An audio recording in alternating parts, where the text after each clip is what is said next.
By the way, siapa sih sebetulnya SGS ini guys? Perusahaan Swiss ini apa sih? Jadi perusahaan Swiss, Société Générale de Surveillance, itu adalah salah satu perusahaan inspeksi terbesar di dunia.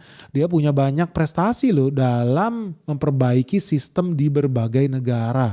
Terutama dalam 3 sektor yang berhubungan dengan perkapalan, inspeksi pengiriman, quality assurance, dan termasuk reformasi bea cukai. Dan bahkan negara terkuat ekonomi nomor 2 dunia namanya China, mereka juga pakai jasanya SGS. Kenapa ya? Mereka juga dulu isinya koruptor semua bea cukai di China. Akibatnya apa? Sekarang ya China itu pakai SGS tuh sebagai ganti PNS-nya mereka. Begitu dipercayanya SGS sama China ya, SGS itu menjadi lembaga utama nih buat proses sertifikasi, buat cek kualitas barang-barang manufacturing mereka, ekspor impornya. Jadi diukur barang lu barang tipu-tipu atau barang berkualitas nih.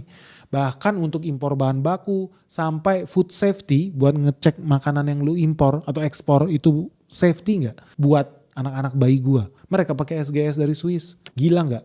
Sedemikian percayanya mereka sampai BP POM-nya Cina aja pakai SGS dari Swiss. Lu bayangin kalau BP POM kita diganti sama SGS, lu setuju gak tuh? Atau proses sertifikasi halal haram.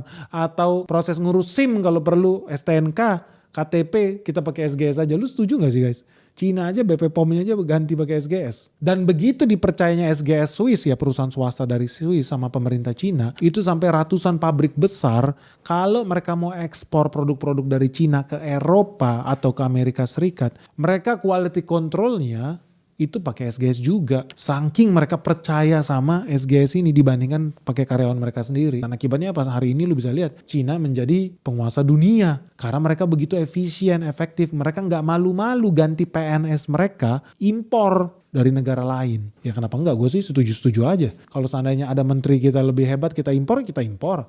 Iya dong, kan tujuannya apa? Bukan mau semuanya ini dirampok sama orang pribumi, enggak. Kan tujuan kita membangun Indonesia ini bukan mensejahterakan pejabat WNI, no. Tujuan kita bangun negara kan supaya rakyatnya yang sejahtera, bukan pejabatnya yang sejahtera. So kalau pejabatnya nggak bisa bikin rakyat sejahtera, menterinya nggak bisa bikin sejahtera, wali kotanya nggak bisa bikin sejahtera, kita impor aja dari negara lain, kenapa enggak? Goalnya kan bukan harus semuanya WNI, enggak. Goalnya kan kita bernegara supaya orang sejahtera, bisa makan 3 kali sehari, bisa dapat pendidikan, bisa dapat kehidupan yang layak. Bukankah semestinya bernegara seperti itu guys?